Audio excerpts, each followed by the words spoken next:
জুবিন গাৰ্গৰ এখন শেষৰখন ছবি বুলি মই নকওঁৱেই কাৰণ জুবিন গাৰ্গে যিটো আৰম্ভ কৰিছিলে সেই হেৰিটো ট্ৰেণ্ড থাকি যাব তাৰমানে ফৰ এভাৰ কাৰণ জুবিনে প্ৰথম বিগ বাজেট চিনেমা এখন কৰিবলৈ সাহস কৰিছিলে যেতিয়া আমি আটাইবোৰ হতাশ হৈ বহি আছিলোঁ তেতিয়া জুবিনে কিন্তু কৈছিলে এটা কথা যে আমাৰ মাৰ্কেটটোত জেগা আছে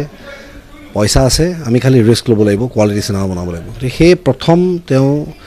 মিছন চাইনাৰ কামটো আৰম্ভ কৰিলে মিছন চাইনাৰ কামটো আৰম্ভ কৰাৰ পাছতে আমি গম পালোঁ যে মাৰ্কেটখন আছে গতিকে তাৰ পিছতহে সাহস কৰি ৰত্নাকৰৰ নিচিনা ছবি হ'ল তাৰ পিছতে সাহস কৰি চিৰগুপ্তৰ নিচিনা ছবি হ'ল মই ভাবোঁ যে এতিয়াৰ পৰা প্ৰত্যেকখন চিনেমা একচুৱেলি জুবিন গাৰ্গ থকাৰ নিচিনাই হ'ব আমাৰ মাজত আমাৰ মনত সদায় জুবিন গাৰ্গ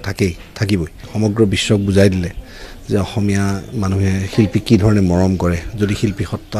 সত্য হয় শুদ্ধ হয় সেইটো এটা ৰেকৰ্ডটো হ'লেই মই বিশ্বাস যে চিনেমা হলতো এটা ৰেকৰ্ড হ'ব কাৰণ এইবাৰ অলৰেডি ৰেকৰ্ড এটা হ'লেই যে হায়েষ্ট বুকিং প্ৰি বুকিং 4টাৰ পৰা এটা শ্ব' খুলিছে মই ভাবোঁ এইবিলাক বস্তুৱে আচলতে চলচ্চিত্ৰ উদ্যোগটোক আমাক সেইখিনি বস্তু দিব যিখিনি আমাক প্ৰয়োজন আছিলে সদায় আমাক যেনেকৈ শ্ব'জ বেছি লাগে মাৰ্কেটখন ডাঙৰ হ'ব লাগে চিনেমা হলৰ সংখ্যা বাঢ়িব লাগে এতিয়া চিনেমা হল কিমানবোৰ খুলি গ'ল গতিকে মই ভাবোঁ জুবিন গাৰ্গৰ আচলতে শেষ চিনেমা নহয় জুবিন গাৰ্গে আৰম্ভণি চিনেমা যিখন আছিল তাৰ যিখন কৰিছিলে সেইখনৰ পৰা এতিয়া চব চিনেমা জুবিন গাৰ্গৰে চিনেমা হ'ব আজি যিটো হ'ব মোৰ বিশ্বাস যে ইও এক নতুন অভিলেখ সৃষ্টি হ'ব জুবিন গাৰ্গৰ মৃত্যুটোক আমি যিমান ডাঙৰকৈ শোক প্ৰকাশ কৰিছোঁ তাতকৈ ডাঙৰকৈ আচলতে জুবিনৰ জীৱনটো আমি উদযাপন কৰিবলৈ শিকিব লাগিব গতিকে জুবিন গাৰ্গৰ নিচিনা এজন শিল্পীৰ প্ৰতি আমাৰ শ্ৰদ্ধাঞ্জলি কেৱল এটোপাল বা দুটোপাল অশ্ৰু হ'ব নোৱাৰে